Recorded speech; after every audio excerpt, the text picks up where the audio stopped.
Џон Бивиер, Добро или Бог, 8 поглавје, пријателство.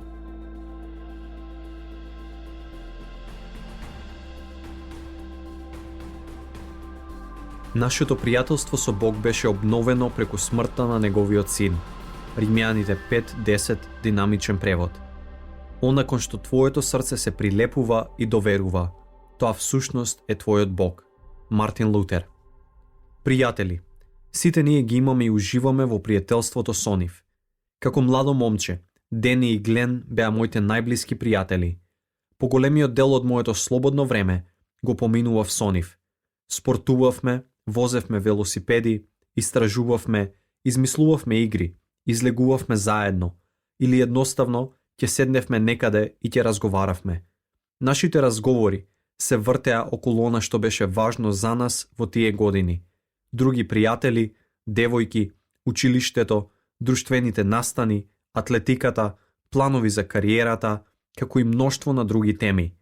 Нашето пријателство во најголем дел беше здраво. Се потикнувавме еден со друг да бидеме подобри луѓе, посилни и помудри и да го постигнеме нашиот потенцијал.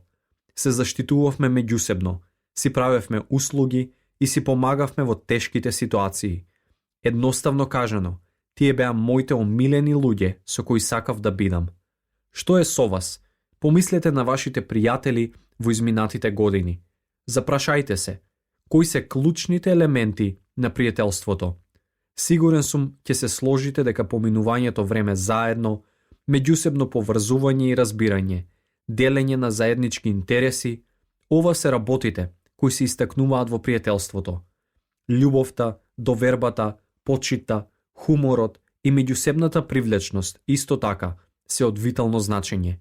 Секако дека постојат повеќе компоненти, во зависност од поединецот, сепак, за сите нас, најважниот аспект е тоа што уживаме да поминуваме време заедно.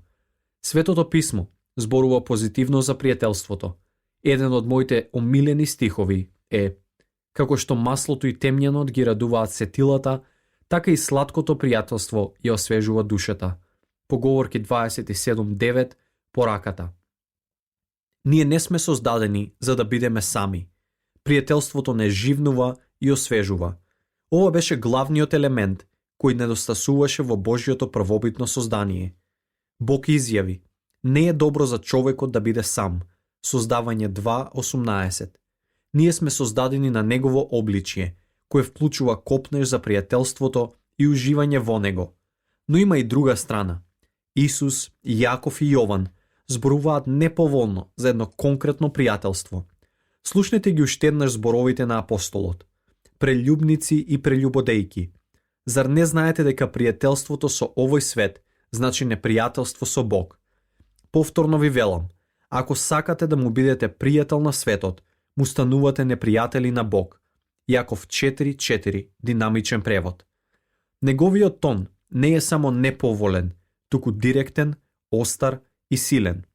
Да погледнеме кои се индикаторите за влез во пријателска врска со светот.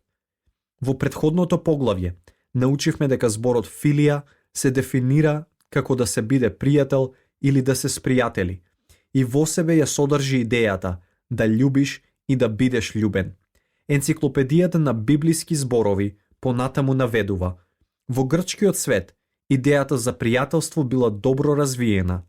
Филија како збор се користел во широка смисла на познаник, како и во поинтимна смисла на лично и длабоко поврзување во вистинска љубов. Во суштина, зборот кој Јаков го користи се однесува на широк спектар на пријателството. Сите знаеме дека постојат нивоа на односите и пријателството за кое Јаков зборува го опфаќа целиот спектар. Според тоа, целиот спектар на пријателството е директно поврзан со неверноста. Извршувањето на прелюба против Бог е поразлично од типичното сценарио на неверноста на женет човек. Затоа, да ги разгледаме чекорите во една класична афера. Во повеќето случаи, мажот и неговата љубовница не завршуваат во постела при првата средба. Постои додворување, кое може да биде намерно или ненамерно. Се започнува со едноставна средба на која се запознаваат. Средбата може да се случи по пат на социјалните мрежи или лично. Доаѓа до иницирање на искрата од страна на еден од познаниците. Честопати интересот на мажот е поттикнат од неисполнетата интимност со неговата сопруга. Во поретки случаи, тој е поттикнат од неговата желба за поголема физичка или емоционална поврзаност. Почетната интеракција се чини безопасна, но со секој контакт, интересот на двете страни се засилува. На крајот си ги разменуваат телефонските броеви и имейл адресите. Привлечноста продолжува да се интензивира, зашто мажот го одржува контактот со жената преку SMS пораки, имейл, телефонски повици или едноставно налетувајќи на неа. Овие нешта го продлабочуваат нивното ниво на конверзација. Копнеат еден за друг, но ниту еден од нив не го признава тоа. Неискажаната привлечност допринесува за возбудата на пријателството кое се повеќе се развива. Тие веќе далеко го надминале прифатливото ниво на пријателство. Конечно прават планови за следниот чекор, средба на кафе, ручек или состанок на тивко и самотно место. Ова е моментот кога чувствата што ги имаат еден за друг излегуваат на површина. Таа е постојано на неговиот ум и тој копнее да биде со неа. Тој сонува и планира како да бидат заедно, без неговата сопруга и пријателите да дознаат за тоа. Неговото срце повеќе не копнее за неговата сопруга, туку за оваа жена. Во присуството на неговата сопруга, тој всушност не е присутен, зашто неговите мисли и имагинации се со неговата љубовница. Сега е само прашање на време кога тие ќе завршат во постела заедно. Каде се започна? Започна со несоодветните мисли и разговори во фазата на запознавање. Во кој момент стана прељуба? Дали кога ги разменија личните контакт информации или кога се сретнаа насамо? Или кога тој за прв пат ја допре? Нивниот прв бакнеш? Или прељубата се случи кога имаа сексуален однос? Всушност, прељубата се случи пред било кое од овие обележја. Исус фрли светлина на ова кога категорички изјави: немојте да мислите дека сте ја зачувале вашата невиност со тоа што не сте имале сексуален однос. Вашето срце може да се расипе со похота, многу побрзо од вашето тело. Матеј 5:28, пораката. Срцето е местото каде што живееме. Надворешните постапки и дејствија произлегуваат од таму. Прељубата започна кога чувствата на мажот се наклонија кон оваа жена, во почетната фаза на нивното запознавање. Светот не мами далеку од нашата прва љубов, на сличен начин. Почнува со поттикнување на нашите интереси. Поттикот може да биде хумор, задоволство, удобност и комфор, возбуда, интрига, успех или што било друго кое изгледа привлечно. Исто како и во примерот што го дадов, фазата на запознавање може да се случи по пат на социјалните мрежи или лично. Честопати се случува поради недостиг на исполнетост во нашиот однос со Бог. Сме ја изгубиле возбудата на пријателството со Него. Нашето време на заедништво со Него е досадно и сувопарно. Нашата потреба за дружење и пријателство не привлекува на други места. Привлеченоста на светот расте со инвестираното време во него. Пред да помине долго време, нашите мисли и емоции се заробени. Ако ги испитаме зборовите на Павле, упатени до две различни цркви, ќе откриеме едно предупредување, кое ако го послушаме, ќе не заштити да не се слизнеме во прељуба со светот.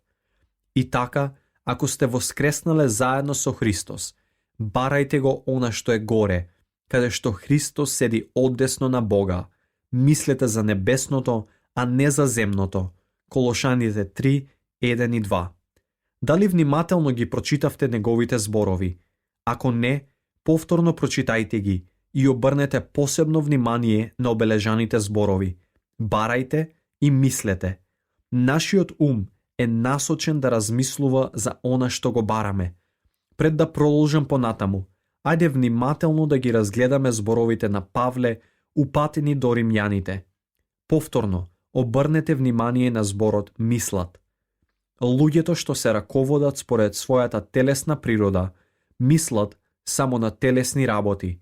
додека оние што допуштаат да ги води Божјиот дух, мислат на духовни работи и се стремат кон нивно остварување.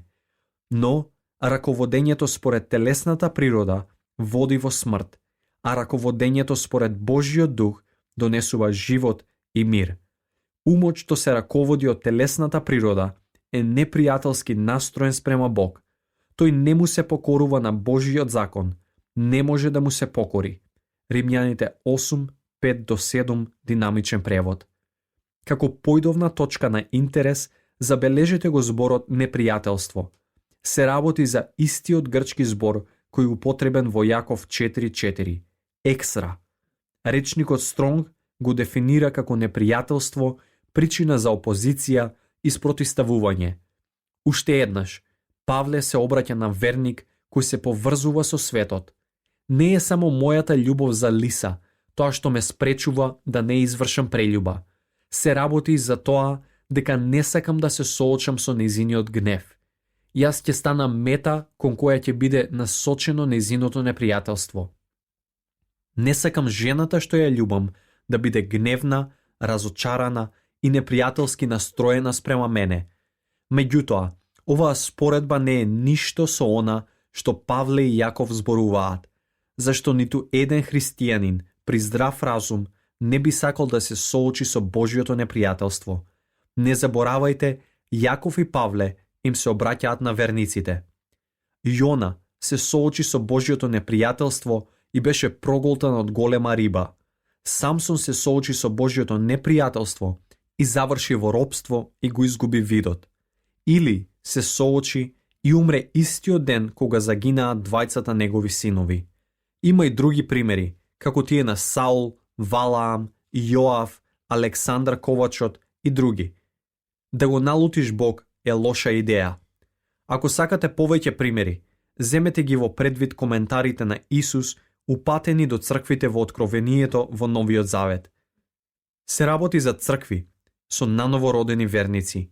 На црквата која компрометираше својата врска со Бог, тој се закани дека ќе го земе светникот, нивната светлина. Погледнете Откровение 2.5. Друга црква беше предупредена дека Бог ќе војува против нив. Погледнете Откровение 2.16. Друга црква доби предупредување од Бог да внимава, во спротивно ќе биде казнета со тешка болест и со големи неволји. Погледнете Откровение 2.22. Друга црква беше предупредена дека тој ќе дојде кај нив, како кога упаѓа провалник. Погледнете Откровение 3.3. А на друга и беше кажано дека ќе ја изблуе од неговата уста. Погледнете Откровение 3.16. Во крајна линија, пораката е дека не сакате да се соочите со непријателството на Бог. Забележете ја фразата во Римјаните 8.5. Мислат на духовни работи. Клучниот збор е мислат. Нивниот ум е насочен кон нешто. Да го разгледаме подлабоко овој збор. Предпоставете си дека е зима и термостатот во вашиот дом е поставен на 20 степени Целзиусови. Надворешната температура е минус 15 степени Целзиусови. Во брзање, член на вашето семејство излегува од домот и не ја затвара добро влезната врата. Заминува со автомобилот и неколку минути подоцна дувнува ветер и широм ја отвора вратата. Вие се наоѓате во другиот дел од куќата и пред да помине долго време, чувствувате дека температурата во вашиот дом драстично опаднала. Трагате по куќата барајќи објаснување и ја наоѓате влезната врата отворена, од каде продира студениот воздух. Веднаш ја затварате, но температурата во вашиот дом се спуштила под 15 степени Целзиусови. Што се случува тогаш? Откако ќе падне температурата, термостатот и сигнализира на печката да се вклучи, се додека температурата во домот не се врати на степенот на кој претходно била поставена. Без каква било свесна вклученост од ваша страна, температурата се враќа на 20 степени Целзиусови. Да се вратиме на нашиот пример со мажот кој врши прељуба. Години порано, кога се додворувал на неговата сопруга, неговите љубов и желби биле насочени кон неа. Сонувал да биде со неа, да биде интимен со неа, како и за моментот кога ќе ја побара за жена. Ова е првото нешто на неговиот ум кога ќе се разбуди наутро. Таа е постојано на неговиот ум и додека работи, кога ќе заглави во сообраќајот, а особено навечер додека заспива. Едноставно кажано, кога немало потреба да го користи својот ум за некоја одредена цел, неговите мисли постојано се навраќале на она на што биле поставени, на неа. Неговите пријатели забележуваат дека е расеан и одсутен од нивните разговори. Му велат: "Еј човеку, каде си се замислил?" Засрамен им одговара немарно: "Извинете дечки, имам толку многу работи на мојот ум." Ја избегнува вистината, за да не ги растажи своите пријатели, признавајќи дека мисли на неа. Неговите мисли се насочени. Но години подоцна, по свршавачката, по свадбата, откако им се родиле неколку деца, тој се наоѓа во прелюбничка афера со друга жена. Истиот начин на однесување го наоѓаме и тука. Неговата љубовница е постојано во неговите мисли. Кога нема потреба од некакво специфично размислување, неговите мисли постојано се навраќаат на нивното стандардно поставување. Дури и во присуството на неговата сопруга, неговите чувства се со неговата љубовница. Ја бара, копне е по неа, бидејќи неговиот ум е насочен кон неа. Исто како што термостатот автоматски ја обновува температурата во куќата на однапред поставените степени, така и умот се навраќа таму каде што е претходно насочен. Како ова се однесува на верникот? На почетокот, кога сме спасени, ние сме преплавени со љубов. Мислиме на Исус кога ќе се разбудиме, за време на појадокот, во автомобилот, на работното место, за време на ручек, по завршување на работното време, кога сме сами, а особено навечер, додека се обидуваме да заспиеме. Копнееме за времето на заедништво со неговиот дух. Со возбуда ја очекуваме следната богослужба. Со возбуда посегнуваме кон другите за да ја споделиме пораката за Исус со нив. Или возбудено разговараме со друг христијанин за Божите патишта. Едноставно кажано, тој ги опфаќа нашите мисли, нашата љубов и нашите чувства се насочени кон него. Времето минува, со нетрпение чекаме да отидеме на богослужба, да го искусиме неговото присуство, да го обожаваме и да го слушнеме неговото слово. Сега само физички сме таму, но во суштина не сме присутни. Нашите мисли многу лесно се свртуваат кон нашиот омилен спортски тим, распродажбата во блискиот трговски центар, состанокот кој ни предстои, бизнис договорот кој виси во воздух, забавата на која сме поканети и други нешта. Што се случи? Дали нашите мисли на вистина расеано свртуваат во друг правец или нашиот ум оди таму каде што е поставен, кон она што ревносно го бараме? Дали несвесно сме си нашле други љубовници? Дозволете ми да ја споделам мојата приказна. Студирав на Пурдју универзитетот и за време на втората година од студиите, двајца другари од братството дојдоа во мојата соба и ги споделија 4 духовни закони од Кампус Крусейд. Моите духовни очи се отворија и јас го предадов мојот живот на Исус. За кратко време горев со ревност за Бог. Тој беше толку реален, јас бев длабоко влюбен во Исус и исто толку благодарен за слободата што ми ја даде. Зборував за Бог на секој кој сакаше да слуша, дури и на оние кои не сакаа да слушаат.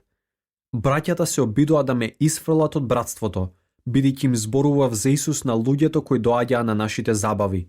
Имаше девојки поврзани со нашето братство, кои ги нарекувавме малите сестрички.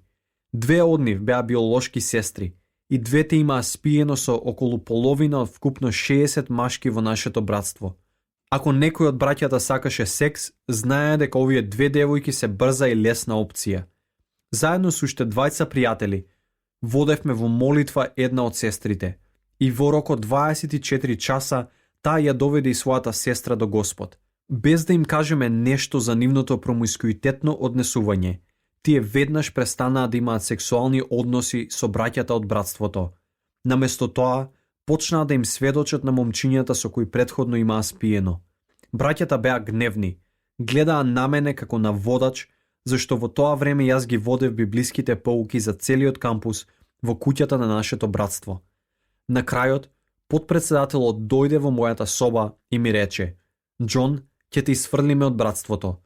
Продолжи да зборува, и ова беа неговите зборови. Зошто не можеш да бидеш како останатите христијани во братството? Тој зборуваше за момчињата кои посетуваа црква секоја недела, но блудствуваа со своите девојки, се опиваа на нашите забави и се впуштаа во непристојно однесување, кое беше нормата во нашата куќа. Тоа беше тежок период, но иако вториот по авторитет во нашето братство ми вети дека ќе ме isfрли, тоа не се случи. Интересно е што тие не успеале да соберат доволно гласови за да ме isfрлат. Имавме доведено голем број на студенти кај Исус и тие застанаа на моја страна. Неколку месеци подоцна, откако го запознав и се влюбив во Исус, пристигна сезоната на фудбал. Сега бев студент на 3-та година и како и во претходните години имав сезонски билети за фудбалските надпревари. Во текот на изминатите 2 години не пропуштив ниту еден, но сега бев толку возбуден за Исус, што го користев времето додека траеше фудбалскиот надпревар да ја студирам Библијата. Куќата беше тивка, бидејќи сите браќа од братството беа на надпреварот. Тоа беше прилика да поминам квалитетно време во молитва и заедништво со Бог. Никој не ми рече, не смееш да одиш на фудбалски надпревари, и никогаш не помислив дека присуствувањето на фудбалски надпревар е погрешна работа. Всушност, следната година бев на толку многу надпревари, но во мојата 3-та година не одев, зашто тоа беше можност да бидам со Бог. Ревносно копнеев да го познавам. Мојот ум беше насочен на небесните нешта. Кога дипломирав на Пърдю универзитетот, како машински инженер, многу од моите браќа од братството и други студенти го запознаа Господ, вклучувајќи ја и мојата идна сопруга Лиса, која во тоа време се сметаше за една од најлудите девојки на кампусот. Мојата страстна љубов за Исус беше заразна и луѓето или ме сакаа, или ме мразеа поради тоа. Немаше средина. Ако го сретневте Џон Бивиер, брзо ќе откриевте каде срцето и умот му беа насочени, бидејќи страста се излеваше од мене. По ништо не се разликував од некој кој е страствен љубител на некој спортски тим или дечко кој е лудо влюбен во својата девојка. Се пресели во Далас, Тексас. 6 месеци подоцна се пресели и Лиса и набргу стапивме во брак. Работев за Rockwell International како инженер. Повторно наидов на луѓе на кои не им се допаѓаше мојата страст за Исус. Тие сметаа дека сум премногу отворен по тоа прашање и не можеа да разберат зошто не учествував во нивните непристојни шеги, недолични дискусии и средбите на пијалок по работа. Но, со оглед дека се наоѓав во професионално обкружување, моите ставови и однесување се толерираа повеќе отколку во братството.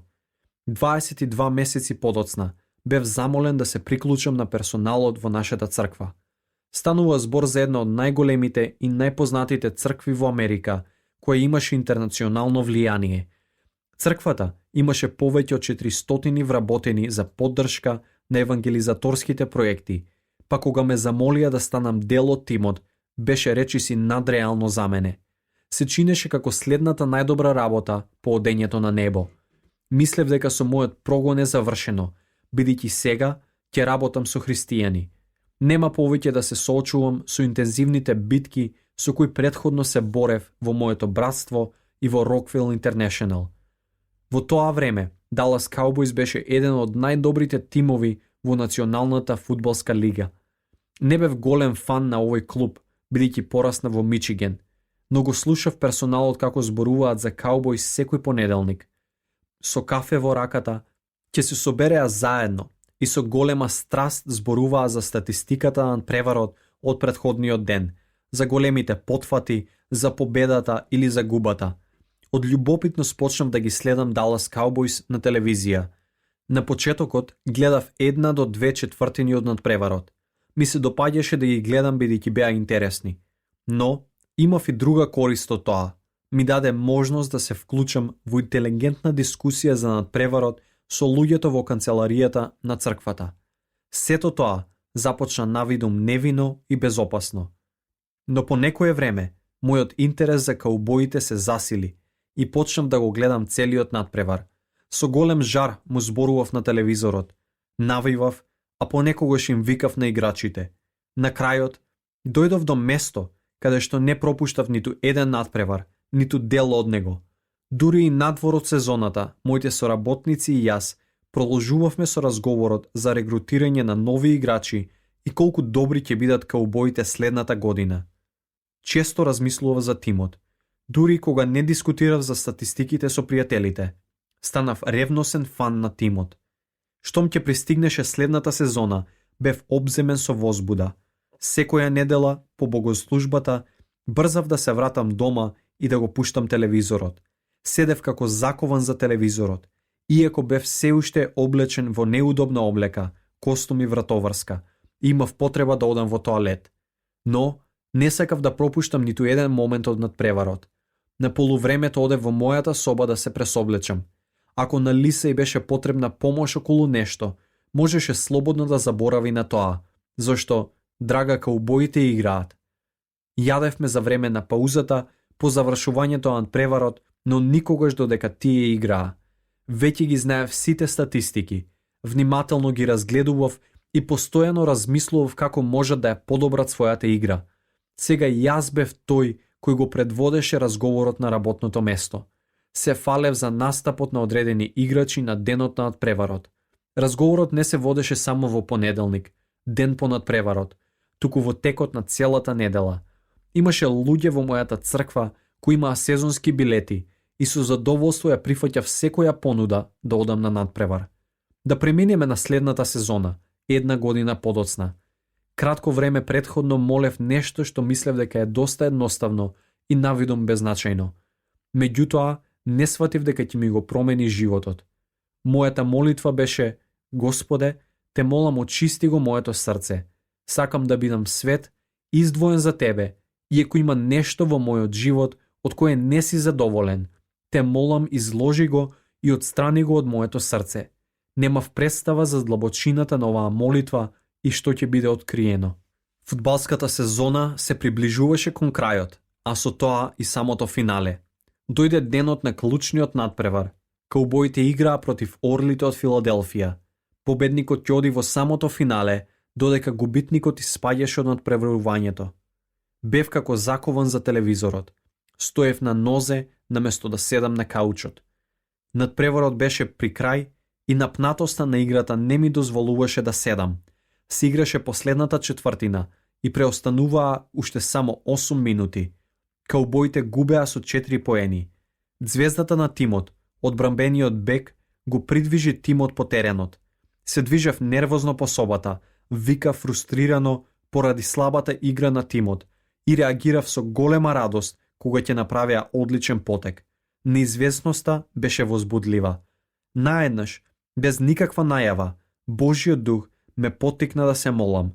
Ме преплави ненадеен поттик. Моли се, моли се, моли се. Беше тоа бреме, силно, длабоко чувство во моето срце.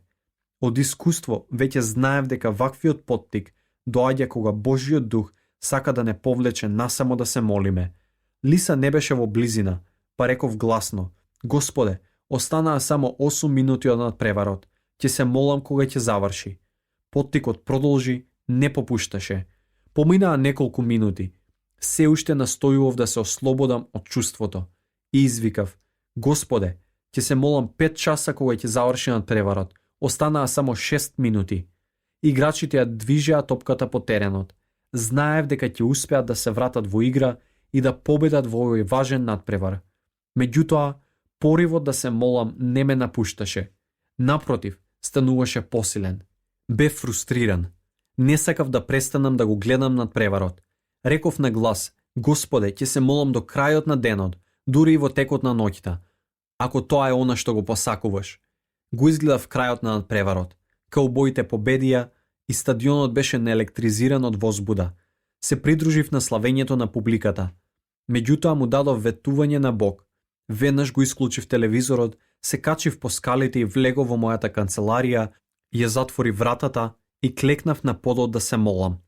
Но поривот да се молам веќе не беше присутен. Не чувствував повеќе никакво бреме. Немаше дури ни најмало чувство во мене. Немаше ништо. Се обидував да создадам молитвено чувство, да се поттикнам некако. Се обидов да се молам, но моите зборови беа празни и еднолични. Не ми требаше долго за да сватам што се случи. Го избрав над преварот и каубоите од Далас, пред Божиото барање да се молам. Ја наведнав главата и со жалење реков: Господе, ако некој ме прашаше, кој е поважен во твојот живот, Бог или Далас Cowboys? Без размислување ќе одговорев: Бог, се разбира. Но само што покажав кој всушност беше поважен. Ти бев потребен за нешто, но јас го избрав фудбалскиот надпревар наместо тебе. Те молам, прости ми. Веднаш слушнав глас во моето срце: Сине, мене не ми е потребна твојата жртва од 5 часа на молитва. Јас барам послушност. Ме обзеде тага што бев неверен на оној кој го даде својот живот за мене.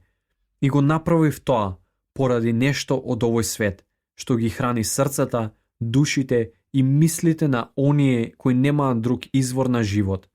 Моите чувства и мојата приврзаност сосема очигледно беа насочени кон фудбалскиот тим. Во светлото на ова, погледнете ги внимателно зборовите на Јаков. Прелюбници и прелюбодејки, зар не знаете дека пријателството со овој свет значи непријателство со Бог? Повторно ви велам, ако сакате да му бидете пријател на светот, му станувате непријатели на Бог.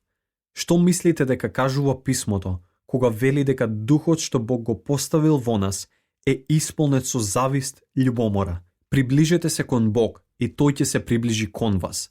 Измијте си ги рацете, грешници, пречистете си ги срцата, зашто вашата верност е поделена меѓу Бог и светот. Јаков 4, 4, 5, 8, динамичен превод. Мојата верност беше поделена.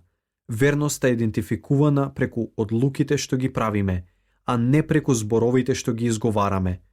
Постојат голем број на мажи и жени кои тврдат дека се верни, но нивните дела и постапки го потврдуваат спротивното. Дали е ова причината поради која Божјото слово ни вели: мнозина ќе речат дека се верни пријатели, но кој може да најде некој што на вистина е верен? Поговорки 26, динамичен превод. Тогаш сосема уверено ќе кажев: Исус е најважниот во мојот живот, повеќе од било што или било кој друг. Меѓутоа, мојот избор го докажа спротивното. Постапките и действувањата се повисоко ниво на комуникација од нашите зборови. Апостол Јован ни дава новозаветна верзија на Поговорки 26. Чеда Божи, треба вистински да се сакаме, не само на зборови, туку на дело, со нашите постапки во секојдневниот живот. Прво Јованово 3:18, динамичен превод. Вистината е дека фудбалскиот клуб Dallas Cowboys го зазеде местото на мојата прва љубов. Го предизвикав на љубомора духот кој живееше во мене. И покрај тоа што го имав прочитано предупредувањето во писмото, бев слеп за зборовите. Бог беше милостив и ми ја покажа мојата грешка. Јован го напиша и ова: Чеда Божи, чувајте се од било што, идоли, што може да го заземе местото на Бог во вашето срце. Прво Јованово 5:21, динамичен превод. Не е Јаков тој кој не предупредува сега, туку Јован, возлюбениот ученик. Треба да посочиме дека ова се последните зборови кои ги напишал во неговото долго писмо. Во тие денови, апостолите немале можност да упатат телефонски повик, да испратат SMS порака, да напишат нешто на Facebook или преку ноќ да им испратат писмо на оние кои ги љубеле. Писмата биле ретки во тоа време и барале многу труд за да бидат доставени до одредено место. Што значи ако некој пишува вдахновено писмо од Светиот Дух? Најверојатно тој ќе ги зачува најважните информации за на крајот. Придржувајќи им се на Јаков и Јован, Павле исто така предупредува да не му дозволиме на светот да го заземе местото на нашата верност спрема Исус. Тој вели: не можете да одите по два патишта, не можете да го имате и едното и другото, да пиете од чашата на Господ еден ден, а веќе следниот од чашата на демоните. Не може да седите на Господовата трпеза, а потоа и на демонската. Господарот нема да го дозволи тоа. Тој не бара нас, се или ништо. Мислите ли дека ќе се извлечете со нешто помалку? Гледате еднострано на работите и велите, се е дозволено. Поради Божјата голема дарежливост и благодат, нема потреба да ја анализираме и наблюдуваме секоја постапка, за да видиме дали ќе помине на смотрата. Но не се работи за тоа да се извлечеме некако. Сакаме да живееме добро, да живееме како што треба. 1 Коринќаните 10, 21 до 24 пораката. Јас сум восхитен и во стравопочит кон овие стихови. Тие се толку соодветни и применливи во времето во кое живееме. Исто така, ми се допаѓа начинот на кој динамичниот превод ги врамува зборовите на Павле. Зар се осмелуваме да предизвикаме љубомора ке Господа? Зар мислиме дека сме посилни од Него? Велите, имаме слобода да правиме што сакаме, но не е се полезно и добро за вас. Стиховите 22 и 23. Уште еднаш, ја согледуваме во овие стихови Божјата љубомора и ревност за нас. Прашањето што сега може да произлезе е дали тоа значи дека не смеам да гледам било каков професионален спорт. Значи ли тоа дека не треба да земам учество во работите што овој свет ги консумира? Ако е така, како можам да живеам и да функционирам во овој свет? Дозволете ми да го поставам прашањето на следниот начин. Како женет човек, дали треба да се тргнам настрана од било каков контакт со било која жена освен мојата сопруга? Одговорот е не. Јас сум во друштво на жени постојано. Седам до нив во авион, како и во овој момент, додека ја пишувам оваа книга на мојот компјутер. Една жена седи до мене во авионот. Јас работам со жени. Јас комуницирам со жени во многу различни места и околности. Како женет човек, се обидувам да имам пријателски пристап кон жените, особено поради фактот што многу од нив овие денови се малтретирани од страна на мажите. Премногу често, жените се деградирани на парчиња месо, наменето да ја задоволи похотата на мажот, или често не се сметаат за еднакви со мажот. Тоа ме лути, зашто знам дека Бог ги создаде мажите и жените по Негово обличје. Тој ги надарил и мажите и жените. Тој подеднакво го има дадено Христовиот ум на мажите и жените кои влегуваат во заветна врска со Него. Тој не е пристрасен кон мажите на сметка на жените. Зошто тогаш се однесуваме на таков начин во црквата? Меѓутоа, јас внимавам да не го наклона моето срце и моите емоции на романтичен или друг несоодветен начин кон друга жена. Јас имам склучено завет со Лиса. Кога се оженив за неа, им кажав збогум на сите други жени на земјата, во романтична смисла на зборот. На соодветен начин се однесувам кон сите други жени. Да го споредиме ова со пријателството со светот. Јас се уште уживам во гледање фудбал, иако сега ми е тешко да го задржам интересот за целиот надпревар. Ја немам истата страст, како што ја имав во времето кога мојот ум беше насочен на каубоите. Моите чувства и наклонетост сега се насочени кон исполнувањето на желбите на нашиот Господ. Љубовта и грижата за моето семејство, да се трудам да им помогнам на другите, да работам на полето на нашата служба и да ги слушам мудроста и советот на Бог, се работите кои ги имаат во целост моето внимание и наклонетост. Дали имаше моменти кога други работи излегоа надвор од соодветното место што треба да го имаат во мојот живот? Ох, да! И бидејќи го замолив, Светиот Дух ми помогна да ги препознаам тие нешта.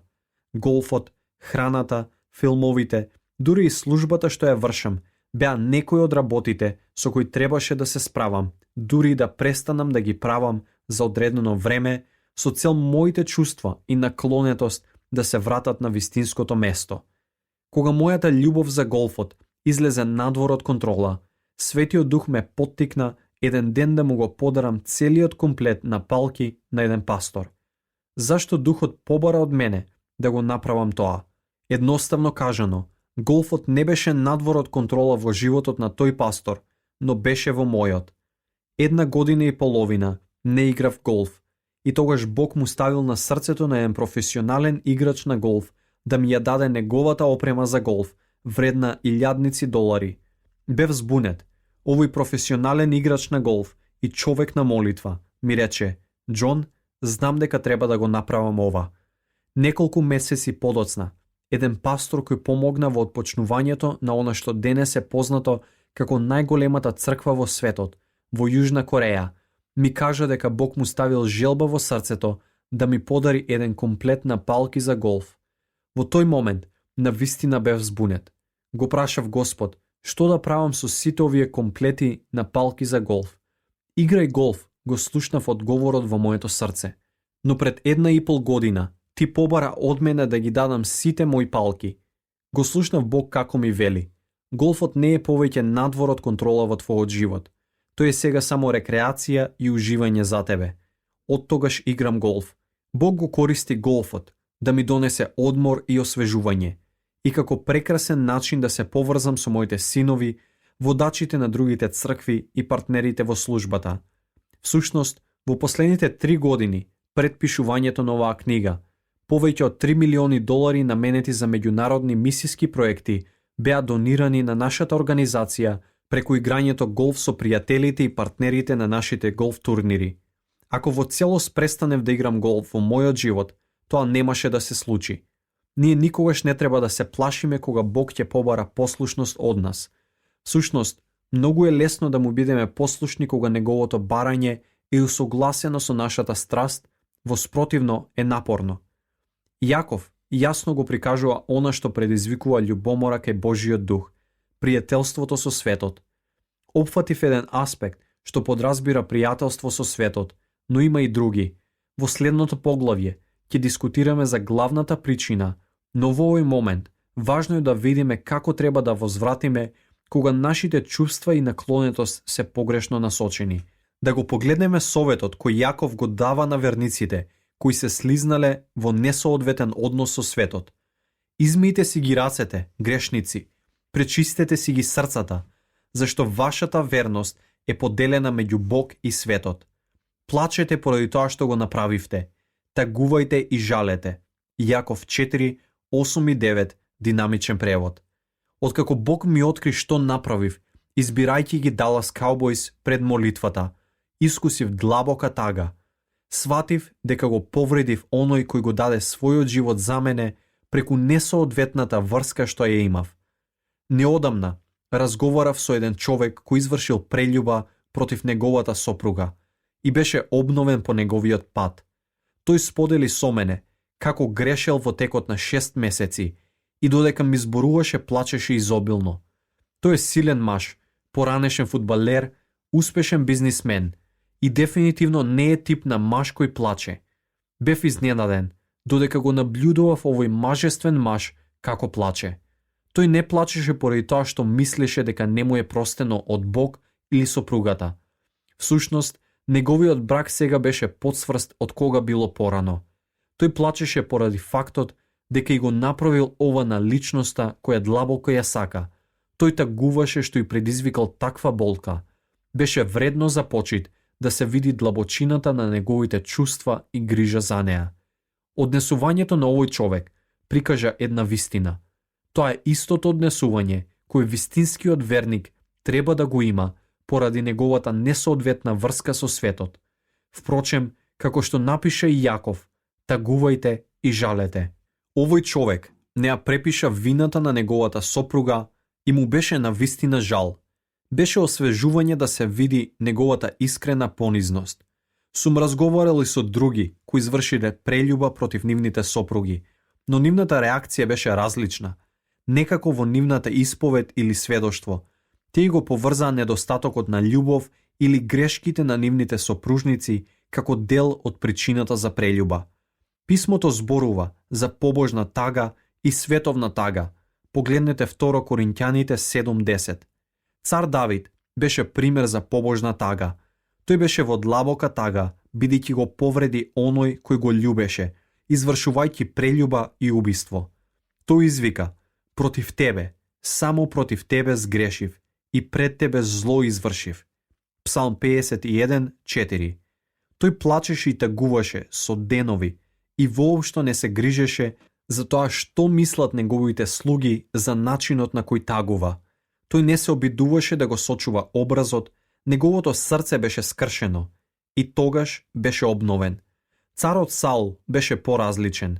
Тој исто така го повреди Божиото срце, избирајќи да се храни со она што се храни светот, задоволството и гордоста, наместо да му биде послушен на Божиот збор.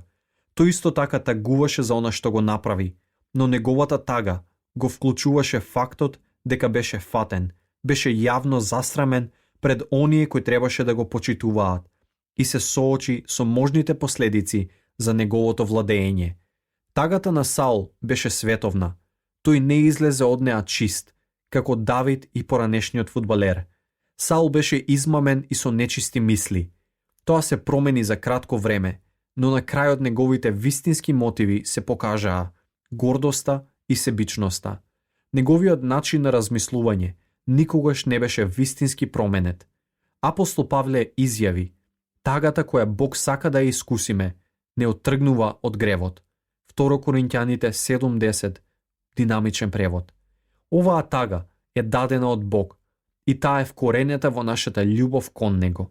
Ако ние го љубиме Бог поради она што Тој може да го направи за нас повеќе отколку што го љубиме Него, тогаш нашето однесување не се разликува од тоа на Саул. Во следните 2 поглавја ќе видиме како пријателството со светот влијае врз нашето искуствено познавање и однос со Бог. Ќе откриеме како избирањето на доброто пред Бог не чини многу, како на лично ниво, така и на корпоративно ниво како црква. Но пред да ја свртите страницата, би било добро да одвоите време да се молите и да побарате од Бог да ви помогне да идентификувате било каква несоодветна врска со светот во вашиот живот. Татко, во името на Исус, те молам испитај ме, запознај ми го срцето, истражи ги и испитај ги моите патишта, запознај ги мотивите мои. Ако постои нешто во мојот живот што го зазема местото на мојата наклонетост и љубов кон Тебе, те молам изложи го тоа преку Твојот дух. Не крием ништо и не сакам ништо да остане покриено. Се молам на вистина да бидам и да останам влюбен во Тебе, да го прифатам и да го живеам животот на самоодрекување, со цел да го следам и да му служам на Господ Исус Христос. Го молам ова во името на Исус. Амин.